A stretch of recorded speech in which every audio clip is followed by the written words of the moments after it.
Welcome to the Occupational Safety Leadership Podcast, episode number 64. In this one, we're going to talk about lagging indicators for safety metrics. In episode 63, we talked about leading indicators, otherwise known as proactive. And in this one, lagging indicators, also known as reactive. So basically, a lagging indicator is after something's happened, you go back and you measure it then. So certainly not what I think is the way to operate, but I understand that we probably need to have both leading and lagging. I try to put most of my effort in leading indicators, but I also know that I got a lot of lagging indicators to talk about because this also shows a long range performance too on the lagging indicator side. So let's just start off by talking about a couple of definitions. So lagging indicators are retrospective measures that provide insights into past incidents and accidents that have already happened. So these are things that it's already happened. So now, of course, we're going to talk about how do we fix it? How do we not have it happen again? Um, and there's also things that we just need to sit down and just measure ourselves against the OSHA incident rates and things. A lot of the places that I'm currently tackling right now are under the voluntary protection program. So, of course, we always focus on the leading indicators, but we know that every year we have to report the lagging indicators as well. So, let's sit down and talk about a couple of the lagging indicators. So, and of course, with all types of OSHA government speak, there's going to be some acronyms too, So, let's look at the first one, otherwise known as LTIFR, which means nothing, of course, but it's the lost time injury frequency rate. So that's going to measure the number of lost time injuries per million hours worked.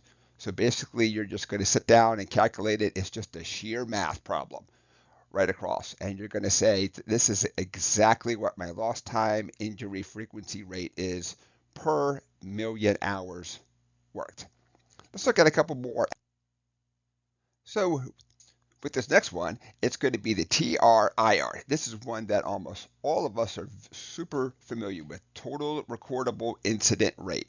So this basically calculates the number of work-related injuries and illnesses per 100 full-time employees. This includes both lost time, injuries, restricted work, medical treatment cases, all that good stuff then. So, and for the most part, typically a lower total incident recordable rate then is going to mean that we have a safer workplace. That doesn't always mean that we operated safe because sometimes we operate not unsafe on purpose. We just haven't had an accident yet then. So that's why that this is a lagging indicator. You actually have to have an accident first to go back and measure it. The next one, severity rate. So the severity rate measures the average number of days lost per recordable incident. It provides an indication of the seriousness of the injuries and illnesses. So we've had the injury, we now have days away from work, and what you're doing is measuring how many days away from work per recordable incident.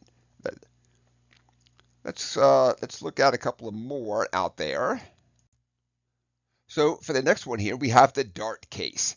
And this is going to be the number of days away restricted or transferred cases. So DART cases will represent the number of work-related injuries and illnesses that result in days away from work, restricted work, or job transfers. So monitoring this, of course, obviously helps us to understand. We could also look for trends out there. Are we always having a assembly person on second shift? Maybe not the same person, so it really helps us to kind of look at the trends out there. Finally, the last one that I've heard that people use, I have never used this one before, but I put it in here anyway. Fatality rate. Fatality rate measures the number of work-related fatalities per specific unit of exposure. And when we look at that, that's kind of a very weasel word. So would we say 1,000,000 hours per 100,000 hours worked? Obviously, we hope that the rate is always zero. We hope that we never have a fatality out there. But if you're in one of those super high hazard industries, this might be actually something that you're measuring on a lagging indicator out there. A couple of other ones we have are the workers compensation cost. So this is where we've now had a incident, and we're now measuring the cost per incident. Then, th- so this was really hard to compare apples to apples. So a lot of times we're comparing apples to oranges, but this is a very good way to capture all of your cost. It's also a really good way to sit down and say, how do we make sure that the workers' comp unit, and whether that's going to be the state person, that representative, whatever we have, are they also helping to get the person back to work? Are they making sure that this person is being seen by, dependent on the state doctor, that you must always go to the state doctor, or the person's personal doctor? We want to follow up on this because we want to get people back to work as quick as we possibly can also. We also want to, after we've had the incident, of course, investigate the root causes and corrective actions. So this says an awful lot about the workplace. Are corrective actions acted on very quickly, or is it something that they say, it sounds good, but fixing that problem's an awful lot of money. I'm pretty sure it's never going to happen again. So now that we've had the incident, we want to go back, investigate it, make sure that we never have it happen again. But we also have to track the corrective actions. That's when people know that you're serious also, as opposed to we tracked and corrected everything that's free, but if it costs money, we decided not to go back and fix these things. And finally, the last one, safety compliance audits. This is basically where you're just going to go through, and it's not a inspection. An inspection is almost like a routine thing. An audit is depending upon, of course, obviously the industry, the I'll say the record of the site, along with things that are more difficult to manage, to measure. I'm sorry. When you kind of think about management support,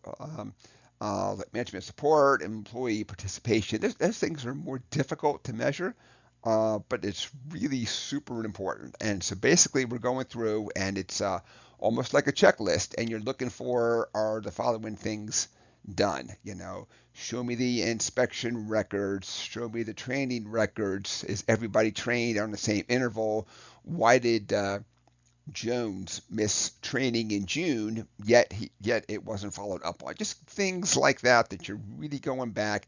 It's a lagging indicator, but I know that we also have to talk about lagging indicators, and anytime we talk about metrics then too. So, and it's also important to note that while lagging indicators provide some valuable info about past events, anytime that it's reactive in nature, of course, it means that we already had it.